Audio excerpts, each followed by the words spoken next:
ঘরে অল্প কিছু চিংড়ি মাছ ছিল, তো ভাবলাম কি করি, আর এদিকে বর যাবে বাড়িতে কয়েকদিনের জন্য কাজে। তো ভাবলাম যে তাহলে রাত্রে একটু চিংড়ির বিরিয়ানি করি। একটু বিরিয়ানি মশলাও ছিল, আর এই যে আমার হাতে দই। তো ওইভাবে আসলে প্ল্যান করে করা না, হুট করেই মনে হলো। তো ওর মধ্যে একটু আলু কেটে দিলাম, পেঁয়াজগুলো ভাজা ভাজা হয়ে গেছে। এখন চিংড়ি মাছগুলো লবণ হলুদ মাখায় রাখছিলাম, তবে হলুদটা না দিলেই ভালো হতো। আসলে বিরিয়ানি তো হলুদ হয় না, কিন্তু ওই যে হলুদ দিয়েছি মানে মাছ ছিল তো সেটাই হলুদ হয়ে গেছে। তো এখন আদা রসুন পেঁয়াজ বাটা একটু করে দিচ্ছি, বেশি না হালকা দিব। আর এর মধ্যে ওই যে মানে যে বিরিয়ানির মশলা আছে সেটা একটু দিব। আর এদিকে হচ্ছে টক দই দিলাম। আসলে বিরিয়ানিতে কিন্তু টক দই ছাড়া খুব একটা ভালো লাগে না।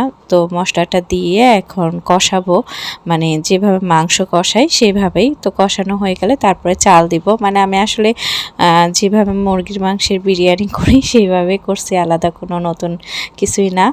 আর এই তো কষানো হয়ে গেছে, এখন চালগুলো দিয়ে দিলাম। আর কয়েকটা কাঁচামরিচ দিয়েছি, আলাদা করে কোনো ঝালের গুঁড়া দিইনি।